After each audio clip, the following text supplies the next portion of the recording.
Haripal block Sidhu Murmu ও কানু মুর্মু স্মৃতি রক্ষা কমিটির উদ্যোগে হুল দিবস উপলক্ষে বিশেষ অনুষ্ঠান অনুষ্ঠিত হলো। আসন্ন হুল দিবস উপলক্ষে আয়োজিত এই অনুষ্ঠানে আজ উপস্থিত ছিলেন সিঙ্গুরের বিধায়ক তথা রাজ্যের মন্ত্রী বেচারাম মান্না, হরিপালের বিধায়ক করবী মান্না, হরিপাল পঞ্চায়েত সমিতির সভাপতি সুচন্দ্রা ধোলে সহ আরও অনেকে। উল্লেখ্য, আজ ঐতিহাসিক হুল দিবস পালনে হরিপাল ব্লকের সমস্ত আদিবাসী পাড়ায় শালা বৃক্ষরোপণ করা হয় এবং আদিবাসী সম্প্রদায়ের মানুষদের বিশেষভাবে সম্মান জানানো হয়। আজকে হরিপাল ব্লকে বিভিন্ন আদিবাসী পাড়ায় শাল বৃক্ষরোপণের কর্মযজ্ঞ চলছে। সকাল থেকে দারহাটা, কামদেবপুর, সোদপুর, মোড়া, হাজরামোড় সকল জায়গায় চলছে। এখন আমরা ঘুরতে ঘুরতে হরিশপুর হয়ে বালিয়া মধ্যপাড়া হরিশপুর হয়ে আমরা সুঁড়ের পাড়ে এসেছি।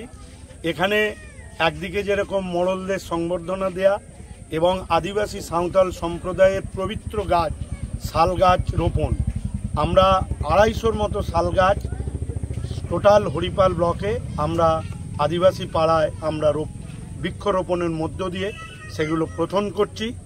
এবং উদ্দেশ্য হচ্ছে যে 30শে জুন হুল দিবস, এই হুল দিবসে যাতে বাসদেবপুর মোড়ে সিধু কানু মুর্মু স্মৃতি রক্ষা কমিটির উদ্যোগে যে শহীদ সিধু কানুদের যে শ্রদ্ধা জানানো হয়, সেই শ্রদ্ধার্ঘ অনুষ্ঠানে যাতে উপস্থিত থাকে সেজন্য মোড়লদের শালপাতার মাধ্যম দিয়ে তাদেরকে আমন্ত্রণ জানানো, যাতে হুল দিবস নতুন প্রজন্মের ছেলেমেয়েদের কাছে হুল দিবসের গুরুত্ব, সিধু কানুর বীরত্বের কথা আমরা যাতে ছড়িয়ে দিতে পারি সেই উদ্দেশ্য নিয়ে।